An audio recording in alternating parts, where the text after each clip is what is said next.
오늘의 말씀은 민수기 10장 11절부터 36절까지 말씀입니다.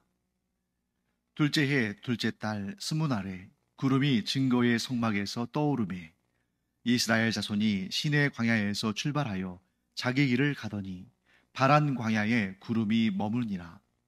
이와 같이 그들이 여호와께서 모세에게 명령하신 것을 따라 행진하기를 시작하였는데 선두로 유다 자손의 진영의 군기에 속한 자들이 그들의 진영별로 행진하였으니 유다 군대는 암미나답의 아들 나손이 이끌었고 이사갈 자손의 지파의 군대는 수알의 아들 느다넬이 이끌었고 스불론 자손 지파의 군대는 헬론의 아들 엘리압이 이끌었더라.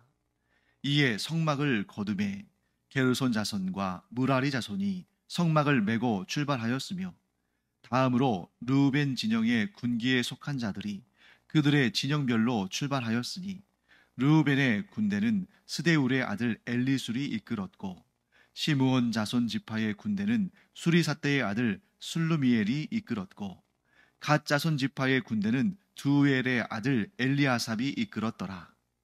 고앗이는 성문을 메고 행진하였고 그들이 이르기 전에 성막을 세웠으며 다음으로 에브라임 자손 진영의 군기에 속한 자들이 그들의 진영별로 행진하였으니 에브라임 군대는 암미훗의 아들 엘리사마가 이끌었고 므낫세 자손 지파의 군대는 부다술의 아들 가말리엘이 이끌었고 베냐민 자손 지파의 군대는 기드오니의 아들 아비단이 이끌었더라. 다음으로 단 자손 진영의 군기에 속한 자들이 그들의 진영별로 행진하였으니 이 군대는 모든 진영의 마지막 진영이었더라. 단 군대는 암미사떼의 아들 아이에셀이 이끌었고 아셀 자손 지파의 군대는 오그란의 아들 바기엘이 이끌었고 납달리 자손 지파의 군대는 에난의 아들 아이라가 이끌었더라.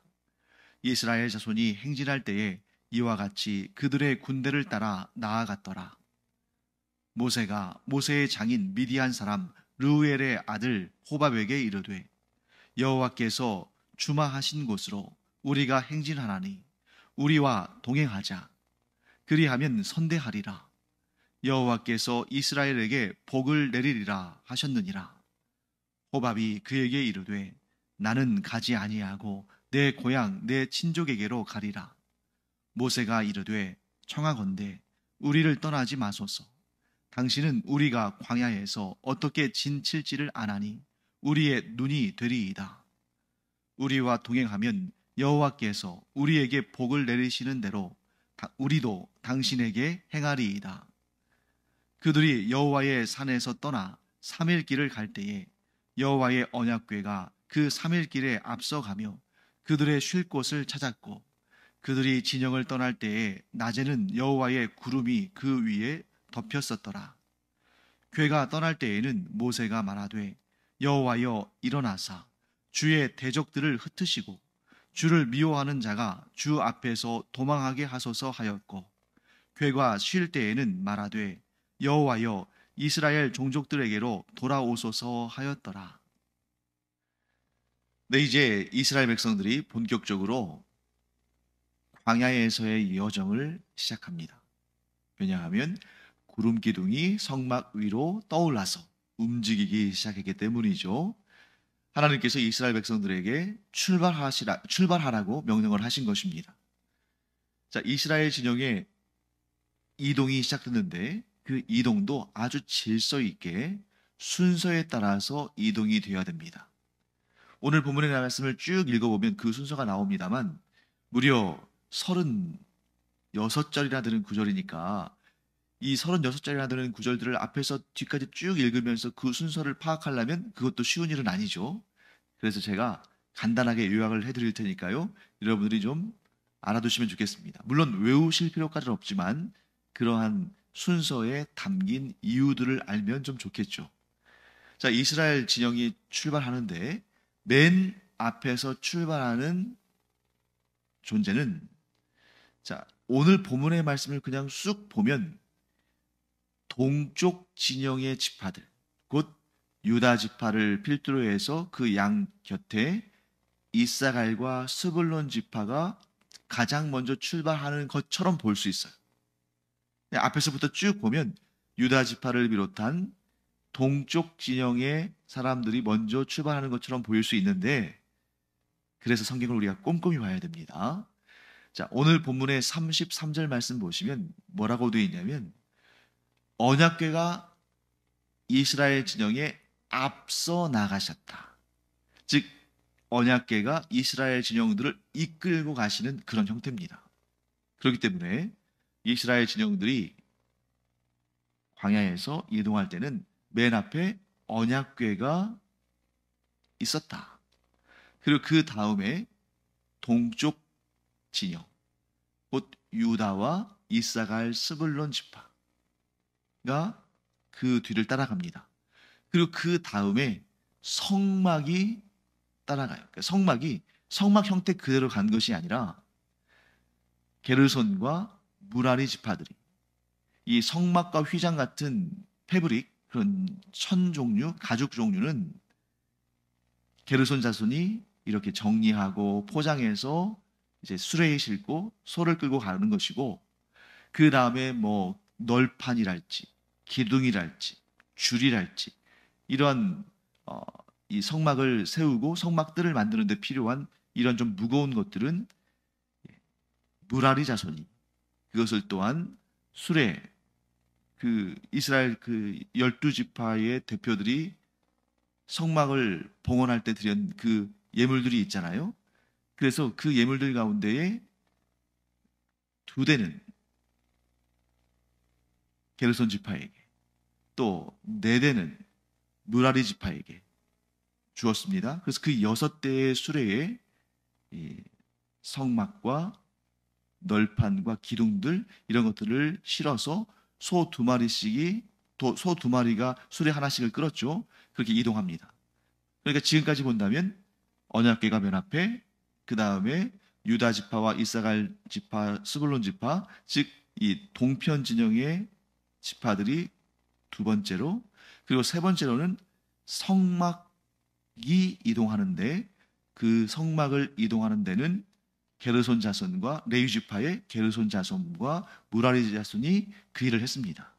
그리고 그 다음에 네 번째로는 동남서북 이런 순서로 가니까 남쪽 진영 사람들, 곧 루벤, 시므온, 갓 지파가 따라갔고, 그 남쪽 진영 다음에 서쪽과 북쪽이 바로 이어지는 것이 아니라 서쪽 진영과 북쪽 진영은 맨 마지막으로 빠지고, 그 남쪽 진영 다음에 고아 자손들이 이 성소의 이 거룩한 기물들, 뭐 예를 들면 뭐 분향단이랄지 등잔대랄지 진설병 상이랄지, 즉 언약궤를 제외한 나머지 중요한 그런 기물들을 또 가지고 갑니다. 그 뒤를 이어서 서쪽 진영들 에브라임 지파를 중심으로, 그리고 맨 마지막에 북쪽 진영 단, 아셀, 납달리 이렇게 단 진영이 또 출발합니다.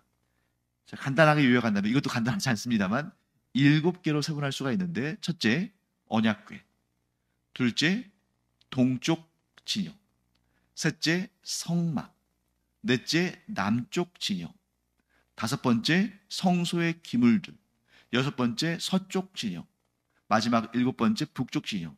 자, 외우기가 사실 쉽지 않죠. 그런데 여러분들에게 팁을 하나 드린다면 이렇게 기억하시면 좋습니다.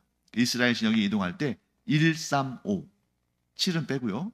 이 홀수죠. 1, 3, 5는 성막과 관련된 그러한 기물들이 이동해요. 그래서 1, 맨 앞에 언약궤, 3, 성막, 5, 성소 안에 들어가는 기물들 이렇게 돼요.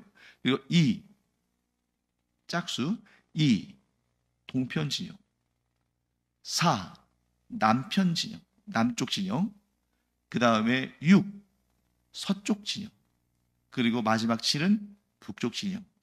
이렇게 외우시면 되겠습니다. 자, 이제 본격적으로 출발을 하는데 특이한 점 하나가 있어요. 그게 뭐냐면, 지금 이스라엘 진영이 출발하는데 맨 앞에 무엇이 섰습니까? 언약궤. 제사장들과 레위인들이 이 언약궤와 함께 이동을 해요. 그런데 자, 일반적으로 전쟁이나 이동을 할 때 다른 나라, 다른 민족의 진영의 형태를 한번 생각해 보세요. 가장 소중한 것, 가장 지켜야 할 대상은 그 진영의 맨 앞에 가지 않습니다. 맨 앞에는 싸움을 잘하는 선발대가 가는 것이고, 예를 들면 지켜야 할 대상인 왕이나 그들의 신상이나 이런 것은 진영 가운데 있죠. 그러니까 앞쪽에 군사들이 가고 진영 가운데에 왕이나 신상이나 이렇게 보호받아야 할 중요한 존재들이 있고, 그 뒤로 또 싸우는 군사들이 가는 거죠. 그러니까 한 가운데 보호받게끔 되어 있는 것입니다. 그런데 여호와 하나님의 임재를 상징하는 언약궤는 이 진영 한 가운데 있는 것이 아니라 맨 앞에 있어요.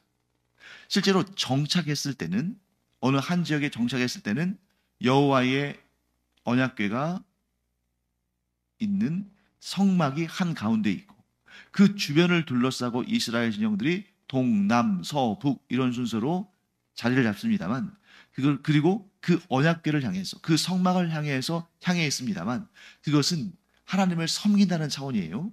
그런데 이동을 할 때, 전쟁을 할 때, 이런 위험한 순간, 그러한 예측 불가한 일들이 있는 그런 순간에 항상 하나님의 언약궤가 앞서갔다는 거죠. 홍해 바다를 건널 때도, 요단강을 건널 때도 언약궤가 앞서 나가니까 바다가 갈라지고 강이 갈라지고 또 여리고성이 무너지고 하는 그런 역사가 일어나는 거죠. 이걸 통해 우리가 뭘 할 수 있냐면, 여호와 하나님은 보호받아야 할 대상이 아니라 보호하시는 대상이다. 여호와 하나님의 언약궤는 이끌어가는 대상이 아니라, 즉 이끌려서 가는 대상이 아니라 이끌어 가시는 대상이다. 그 다른 인간 왕이나 우상이나 이런 것들은 자기 스스로를 지키지도 못해요. 그러니까 군사들이 그 주변을 에워싸고 보호해야 됩니다. 하지만 하나님은 보호를 받아야 할 대상이 아니라 보호하시는 분이셔요. 이끌려 가는 대상이 아니라 이끌어 가시는 분이십니다. 그것을 상징적으로 보여주는 거죠. 그러니까 주변 나라의 다른 나라와 민족들의 풍습과는 완전히 반대잖아요. 이것이 바로 하나님이 어떤 분이신지 하나님에 대해서 설명하는 그런 아주 확실한 증거가 되고 있습니다. 자, 그 다음에 또 한 가지 특이한 부분이 있죠. 자, 거룩한 기물들이 1, 3, 5에 배치가 됐잖아요. 그래서 1, 언약궤, 그 다음에 2는 동쪽 진영, 3이 성막, 4가 남쪽 진영, 5가 성소 안에 들어가는 기물들. 그런데 여러분, 이 성소와 관련되어서 설명되는 내용들을 쭉 읽어보면 성막, 즉 그 천막, 큰 천막이죠. 성전으로 따진다면 성전 건물이겠죠.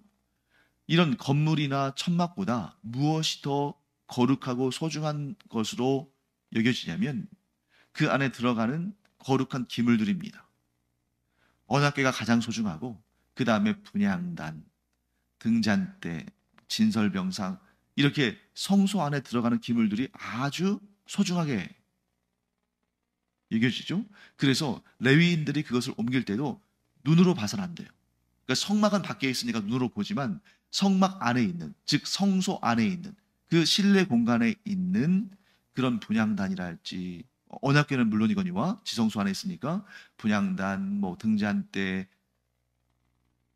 진설병상 이런 것들은 제사장들이 그것을 꼼꼼하게 싼 다음에, 즉 포장한 다음에 그것을 내어주면 이 레위 지파 고아 자손들이 그것을 채를 메고 옮기는 거예요. 그러니까 고아 자손들도 자기들이 직접 그 거룩한 기물들을 만지지도 못하고 보지도 못합니다. 그래서 고아 자손들이 이동하는 그러한 성소 안에 있는 기물들이 더욱 중요하고, 그 다음에 그 밖에서도 보이는 성막이나 휘장이나 이런 것들은 그렇게 중요하게 여기진 않았어요. 그러니까 중요하지만, 거룩하지만 그 성소 안에 있는 기물들에 비해서는. 그래서 항상 고앗 자손이 먼저 언급이 되고 그 다음에 게르손과 무라리.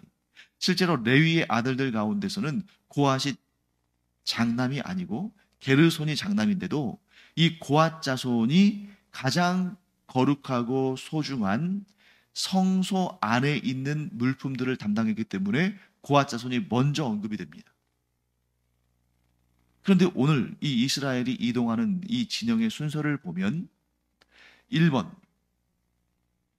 언약궤, 3번 성막, 그리고 5번에 가서야 고앗 자손들이 성소 내에 있는 그런 기물들을 가지고 이동하죠. 고앗 자손들이 옮기는 성소 내부의 기물들이 더 거룩하고 더 소중한데 성막이나 널판이나 기둥들과 같은 이 게르손과 무라리 자손들이 이동하는 것보다 뒤에 간다는 얘기예요. 왜 그러냐면 이제 진영이 이동하다가 멈추어 서면 제일 먼저 뭘 해야 되냐면 성막을 치고 그 다음에 그 안으로 언약궤와 성소의 기물들이 들어가야 됩니다. 그렇기 때문에 성막을 먼저 치고 그 다음에 고앗 자손들이 가지고 가는 그런 성소 내의 기물들이 그 다음에 들어가야 되기 때문에 기물들을 놓고 성막을 치는 게 아니에요. 성막을 친 다음에 기물들이 들어가야 되기 때문에 성막이 먼저 앞서가는 겁니다. 성소의 기물들보다. 그래서 게르손과 무라리 자손들이 먼저 성막을 친 다음에 그 다음에 고앗 자손들이 자신들이 지금 가지고 옮기고 있는 그 성소 내의 기물들을 안에다가 이렇게 안치 않은 그러한 순서를 따른다 하는 것을 이 이스라엘 진영의 이동 순서를 따라서 우리가 볼 수 있는 것이죠. 자, 그리고 그 순서들은 쭉 나왔습니다. 그리고 이제 29절부터 32절까지 모세의 장인 르우엘의 아들 호밥이 등장합니다. 자, 모세는 자기의 장인, 이 미디안 사람인 자기의 장인에게 이스라엘 백성들과 함께 동행하자라고 청합니다. 하나님께서 이스라엘 자손들에게 복을 주시겠다고 약속하셨으니 장인이 우리와 함께 동행하면 하나님의 복을 받게 된다 하는 그러한 말로 이 호밥을 설득하죠. 그런데 호밥은 그 청을 거절합니다. 뭐라고 하냐면 30절 말씀에 호밥이 그에게 이르되 나는 가지 아니하고 내 고향 내 친족에게로 가리라. 자기 고향 사람들, 자기 친족 미디안 사람들에게 돌아가겠다는 거예요. 시내 산에서는 함께 있었지만 내가 이제 계속 여기 있을 수는 없고 나는 이제 내 고향으로 돌아가겠다. 뭐 당연한 말이죠. 자기의 삶의 처소는 이곳이 아니니까 사위를 돕기 위해서 잠깐 오긴 했지만 계속 함께 갈 수는 없다 이거겠죠. 그런데 31절 말씀에 모세가 다시 한번 청합니다. 우리를 떠나지 마소서. 당신은 우리가 광야에서 어떻게 진칠지를 아나니 우리의 눈이 되리이다. 자, 그러면 이제 결과적으로 이 모세의 장인은 어떤 사람인가부터 우리가 좀 보기를 바랍니다. 모세의 장인에 대해서는 이름이 세 가지나 나와요. 그래서 출애굽기 2장에서는 르우엘이라고 언급이 됩니다. 그리고 출애굽기 18장에 가서는 이드로라고 언급이 돼요. 그리고 오늘 본문에서 우리는 지금 어떤 이름을 보게 됩니까? 네, 이제 민수기 10장에 와서는 호밥이라는 이름을 가지고 있죠. 그러니까 이름이 지금 세 개잖아요. 르우엘, 이드로, 그리고 호밥. 그런데 이 호밥이라는 이름 앞에 뭐라고 되어 있냐면 르우엘의 아들 호밥 이렇게 되어 있어요. 아니 출애굽기 2장에서는 모세의 장인이 르우엘이라고 했는데 민수기 10장에 와서는 모세의 장인이 르우엘의 아들 호밥이래요. 만일 모세의 장인의 이름이 르우엘이라면 출애굽기 2장을 따라서 르우엘이라면 호밥은 모세의 장인이 아니라 처남이 되어야죠. 그리고 민수기 10장의 내용대로 모세의 장인의 이름이 호밥이라면 출애굽기 2장에 나오는 르우엘은 모세의 장인이 아니라 모세의 장인의 아버지가 되겠죠. 뭐 이드로에 대해서는 별다른 얘기가 없으니까 그냥 이드로라고 하면 별 문제가 없겠죠. 그래서 모세의 장인 하면 그냥 이드로 하는 게 제일 편할 수 있습니다. 왜? 르우엘과 호밥 사이에는 맞지 않는 듯한 그러한 뉘앙스가 있으니까요. 이 문제를 어떻게 해결할 수 있을까? 이렇게 볼 수 있을 것 같습니다. 이렇게 추론할 수 있을 것 같아요. 이드로라는 이름과 호밥이라는 이름을 동시에 가졌을 거예요. 왜? 고대 사회에서 이름이 뭐 2개 혹은 그 이상일 수도 있으니까요. 또 이름이 긴데 그 중에 하나 이드로만 따거나 호밥만 딸 수도 있겠죠. 그 문제는 르우엘이라는 이름입니다. 뭐 르우엘은 누구냐? 자, 아마도 저는 이렇게 추측합니다. 르우엘은 이 호밥이 속한 가정 혹은 가문의 대표자, 예를 들면 족장 같은 사람이었을 거예요. 그래서 사람들의 이름을 부를 때 그 사람의 이름을 부르기도 하지만 그 사람의 가문을 대표하는 사람의 이름을 부르기도 한다는 거죠. 그러니까 우리식으로 따지면 이런 거죠. 제 이름을 부를 수도 있지만 예를 들어서 뭐 강씨 이렇게 부를 수도 있잖아요. 강이라는 것은 저의 성인데 그걸 통해서 부를 수도 있는 거죠. 즉 르웰이 뭐 우리식으로 따지자면 성이거나 혹은 그 가문을 대표하는 족장이거나 그러면서 그 가문에 있는 사람들을 그냥 르웰로 통칭할 수 있는 거죠. 자, 그렇다면 르웰은 이 호밥이 속한 가문의 대표자이거나 통칭일 것이고 이드로와 호밥은 이 사람이 가지고 있는 2개의 이름일 것이다. 혹은 긴 이름의 한 군데 한 군데일 것이다. 이렇게 볼 수 있는 것입니다. 자, 그렇다면 이 모세의 장인 호밥은 모세의 청을 들어줬을까요? 들어주지 않았을까요? 이스라엘 백성들과 함께 갔을까요? 가지 않았을까요? 정확하게는 오늘 우리가 읽는 이 민수기 10장의 본문에는 그 의사결정의 내용이 나오지 않습니다. 그런데 이 모세의 장인 호밥이 모세의 청을 듣고 이스라엘 백성들과 동행했을 가능성이 큽니다. 자, 왜냐하면 이 출애굽 시대를 지나고 여호수아 시대, 즉 가나안 땅을 차지하는 그 시대를 지나고 그 다음에 사사기가 시작되죠. 사사들의 시대. 그런데 사사기 1장 16절을 보면 어떤 내용이 나오냐면 제가 한번 읽어보겠습니다. 모세의 장인은 겐 사람이라 그의 자손이 유다 자손과 함께 종려나무 성읍에서 올라가서 아랏 남방의 유다 황무지에 이르러 그 백성 중에 거주하니라. 자, 겐 사람이라는 것은 이 모세의 장인은 미디안 사람이잖아요. 미디안의 여러 족속들 가운데 겐 족속을 이루게 된 거죠. 그러니까 이 모세의 장인의 후손들이 겐 족속, 겐 사람을 이루어서 유다 사람들과 함께 거주했다. 라는 그런 말을 볼 때에 이 모세의 장인이 이스라엘 진영과 함께 이동해서 가나안 땅의 남부에 자리를 잡았다. 이렇게 볼 수 있습니다. 그리고 또 어려운 부분이 하나 있는데요. 33절 말씀입니다.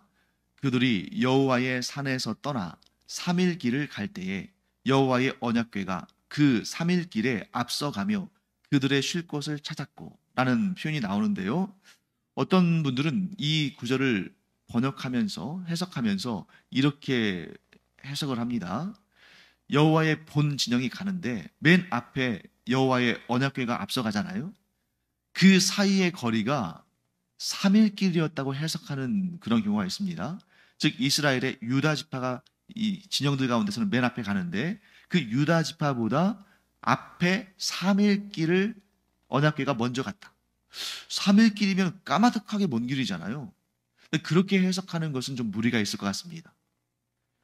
여호와의 산에서 떠나 3일 길을 갈 때에 여호와의 언약궤가 그 3일 길에 앞서가며를 여호와의 언약궤가 이스라엘 진영보다 3일 길을 먼저 앞에 갔다. 이렇게 해석하는 건 좀 무리인 것 같아요. 그리고 그것을 반영하는, 그것을 증거하는 구절이 어디에 나오냐면 여호수아서 3장 1절부터 4절까지의 그 내용이 나오는데 거기에 어떤 내용이 나오냐면 여호와의 언약궤와 이스라엘 진영 사이의 거리를 2000규빗쯤 떨어지게 해라. 이런 말씀이 나오거든요. 그래서 여호수아 시대에도 여전히 이 출애굽 시대의 이 이스라엘 진영의 이동과 같은 방식으로 이동했다면 또 그럴 가능성이 크죠. 그렇다면 2000규빗 떨어진 겁니다.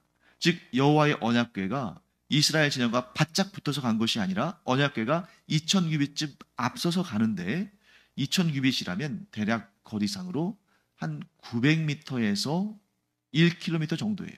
자, 900m에서 1km 정도면 사실 전망이 확 트인 광야에서는 그렇게 멀어서 눈에 안 보일 정도는 아니죠. 그런데 그 1km 정도 되는 그 거리를 3일 길이라고 말하기는 좀 어렵잖아요. 그래서 이건 어떻게 해석하는 게 좋으냐면 오늘 본문의 말씀에 앞부분으로 다시 돌아가야 됩니다. 그래서 오늘 본문의 말씀에 1절, 2절을 보면 11절, 12절을 보면 특히 12절에 나오죠. 이스라엘 자손이 시내 광야에서 출발하여 자기 길을 가더니 바란 광야에 구름이 머무니라. 시내 광야에서 출발해서 구름 기둥이 어디에서 머물렀습니까? 바란 광야에서 머물렀어요. 그래서 바란 광야에서 이제 한동안 정착을 하는 거죠. 아마도 그 사이에 행진하는 시간이 3일이 걸렸을 것 같아요. 그 3일의 기간 동안에 여호와의 언약궤가 항상 앞장서서 갔다. 대략 한 1km 정도 앞서서 갔다. 이렇게 해석하는 것이 좋지 않을까? 저는 그렇게 생각합니다.